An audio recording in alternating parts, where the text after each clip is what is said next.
As a new administration prepares to take office, Erin Moriarty shares the story of a woman who once wielded a very different sort of power, not far from the White House gates. I'm the chosen party giver for the White House clientele, and they know that I deliver what it takes to make them gel. And in Washington, I'm known by one and all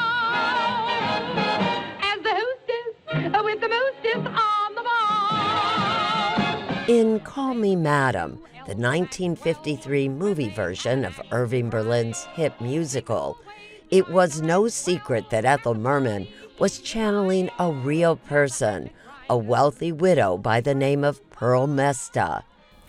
Is it fair to say that probably in the 40s, early 50s, she was one of the best-known women in America?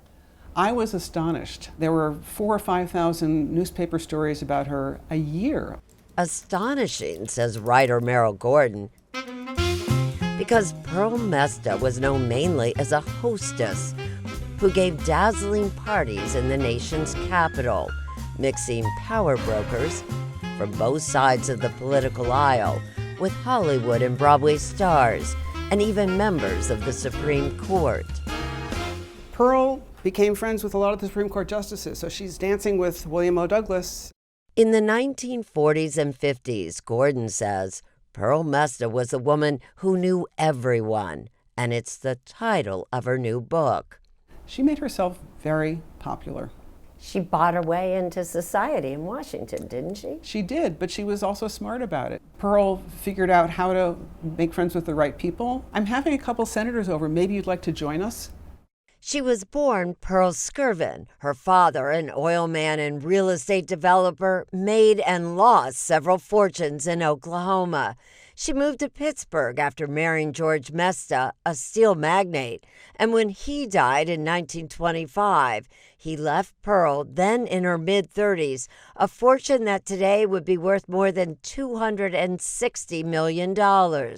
She spent that fortune in Washington, D.C., says Marie Ritter, making herself famous.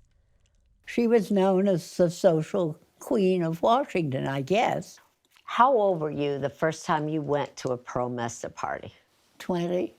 Marie Ritter is a conservationist and retired journalist.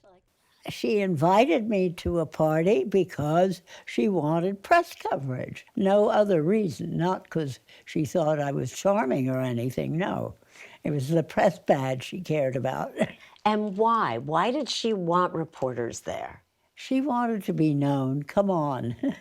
I've never met anybody like Perle Mesta, and I've never heard of anybody like her. She was a phenomenon. Sally Quinn, who covered events like Mesta's as a style section reporter for the Washington Post, says Mesta instinctively knew that work in Washington wasn't just conducted in the halls of Congress.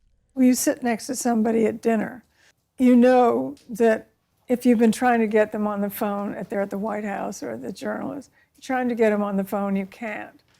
The next day, you'll be able to call and get them on the phone. By the late 1940s, Mesta had become as famous as many of her guests. She inspired a made-for-TV movie with Shirley Booth in the lead role. Thank you, Mr. President. It was so nice of you to come. Good night, Pearl. Mesta was even featured on the cover of Time magazine. Cover of Time magazine? Oh my gosh, it was a huge deal. The coverage, however, wasn't always kind. But they talked about things, described her in a way that you would never describe a male. Her ample bulk. Her jowls, it was surprisingly cruel, and I'm not really sure why. It was almost like people were trying to take her down a notch. But what made Perle Mesta such a power in Washington was her uncanny ability to recognize political talent before others did. Harry Truman, Dwight Eisenhower, Lyndon Johnson were all early guests at her home. She had a real nose for who was going to be powerful. I mean, she was all over them long before they were who they were. In 1949, after Harry Truman was elected president, he rewarded Mesta by naming her envoy to Luxembourg. Her Excellency the Ambassador from the United States of America. That's how Madame Mesta inspired a hit musical. But the appointment didn't go down as well at the State Department. She was belittled, she was cut out of meetings. Our distinguished guest for this evening is Madame Perle Mesta, United States Minister. Mesta was asked about the difficulties she faced on an interview program that aired on CBS at the time.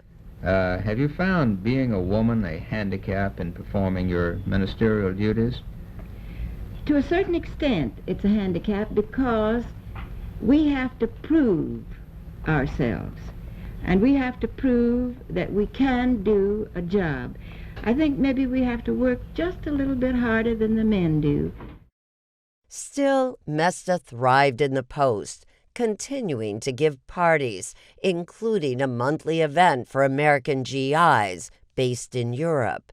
This went on for 4 years. She estimated that 25,000 people, soldiers, came to her parties. Gordon says that only when researching her new biography did she realize what the Hostess managed to accomplish behind the scenes. It is a great thing to be an American woman. Perle Mesta, a staunch feminist and believer in civil rights, broke barriers in 1949 by insisting that Truman's inaugural balls be integrated. She made an enormous effort to be inclusive at her parties, at parties she organized for Democrats, at a period which many people weren't comfortable having black folks to their homes, and she did that. And it was leading by example. She wasn't a civil rights crusader, it's just that these were her friends and she wanted them to be part of her life. Mesta's star began to fade during the Kennedy years. I guess many people took her seriously. I think my age group didn't. She died in 1975 at 92 years old. No one since, as Sally Quinn, has taken her place. I don't think Washington could handle Perle Mesta today.